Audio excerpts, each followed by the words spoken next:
Today I'm going to show you over 20 uses for this Wenger Delamont Bass 85mm Swiss Army knife, which only comes with 10 tools. Some of these ideas I actually got off from other YouTube videos, and the reason for me doing a little research is because you'd be surprised at just how many extra uses you can find for your multi-tool. You don't have to limit your tools to just 10 specific uses just because it only comes with 10 tools. Of course not. You want to get the most use out of your tools. So let's take a look at all the uses we can get out of this 10 tool Swiss Army knife. Now, the Wenger Delamont Bass 85mm Swiss Army Knife is a discontinued model. Wenger was acquired by Victorinox back in 2005, so some people may consider it as a Wenger, others as a Victorinox. I just like to call it a Swiss Army knife. The first tool we're looking at is the awl. Now, the awl can be used to puncture a hole in wood if you're having a hard time holding a nail, especially if it's in a vertical position. I know that in some cases you're trying to hold the nail and trying to strike it, but the nail keeps moving. Or you could be in a scenario where you can only use one hand during that moment because you're trying to hold the wood with the other hand. Well, that's where you can use the awl to puncture a hole in order for you to push the nail in so it can hold in place.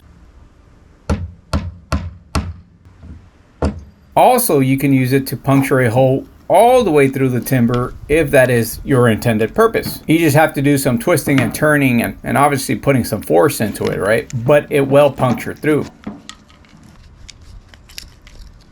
The awl can also be used to get between hard to remove knots to bring them apart. I know I sometimes find myself trying to loosen some knots just by using my fingernails. And there I am stressing myself out, when in reality the awl does a better job at it than my fingertips do. You just have to be careful not to damage the rope when pushing in the awl between the knots. If your awl has a flat, rugged edge or sharp surface, it can also be used in a combination with a fire striker to start a fire. So definitely a very useful tool. Next, we'll look at the bottle opener. Now, aside from opening bottles, the bottle opener can also be used to open cans. And I'm referring more in specific to paint cans, as it is ideal to use as a sort of pry bar.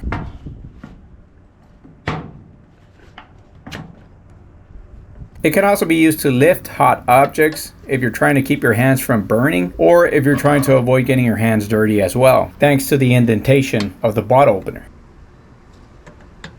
Next, we have the flathead screwdriver. Now, the flathead screwdriver, which actually comes integrated on the tip of the bottle opener, also has other purposes. It can also be used to remove some Phillips head screws by using one of the edges, as it fits right into the Phillips heads, which can then be turned. Now, aside from removing some screws, it can also be used as a pry bar to open paint cans or to separate boards. It can also be used as some sort of wedge to split timber. You just want to be careful not to bang on it too hard to avoid damaging the tool.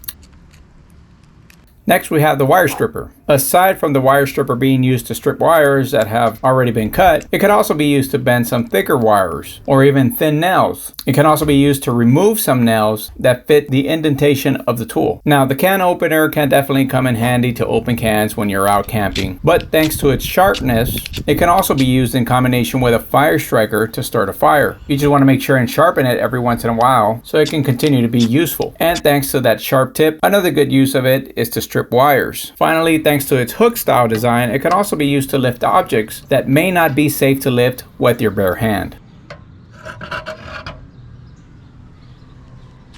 Next, we have the key ring. Now, the key ring works great for hanging on your keys. But if you're not really going to be hanging your tool on your keys, then you can also use a key ring to bend wires. Aside from bending wires, you can also tie a piece of string with a magnet and use it to fish out some keys if they fall into an area where your hands don't fit or that you cannot reach into.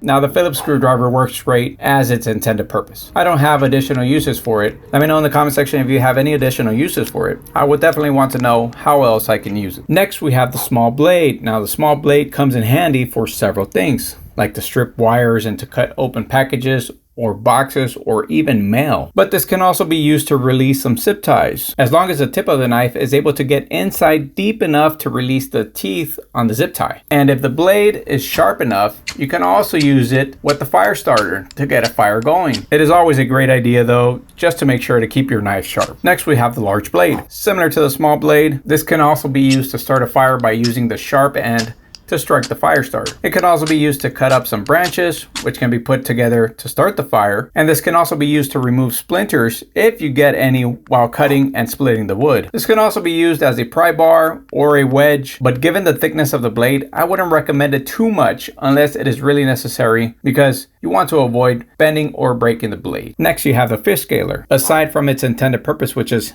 fish scaling, at least we don't really find any other uses for this tool. At least that's what I thought at first. But here is another use for it, and that is to use it as a screwdriver, mainly for flatheads. I've tried it out and it works fine mainly with flathead screwdrivers. Obviously, you already have a flathead here, but maybe it's not long enough. And that is where the fish scaler can come in handy. There are many uses for these multi-tools. The possibilities are endless. The more uses you can think of for your tool, the more valuable it'll become. And this applies to any tool in general. The last thing you want is to end up with a useless tool. You want to find as many uses as possible for it. I'll be very honest, I prefer to carry my Leatherman, but sometimes the Leatherman can be a little bit too heavy to carry around the house if I'm just trying to chill. So recently I started to carry around this specific Swiss Army knife just around the house. And believe it or not, it's been very useful. As an example, I had this fan that has been rattling all summer long. It just had a couple of loose screws. I just can't believe how long I procrastinated to get the screws tightened. But the other day I was sitting on my couch, I was hearing the fan rattling, and I walked up to it and just pulled out the Swiss Army and tightened the screws. It took me less than a minute to fix it, something that should have been done months ago. So this is why I now try to carry a tool with me all the time, in specific a multi-tool, because it is so easy to fix things having the proper tools at arm's reach. That is all I have for y'all today. If you enjoyed this video, give it a big thumbs up. Like and subscribe. Leave a comment below if you have any other uses or suggestions you may recommend for this style of multi-tool / Swiss Army knife. I would love to read some of your comments. Thank you all for your time and have yourself a great day.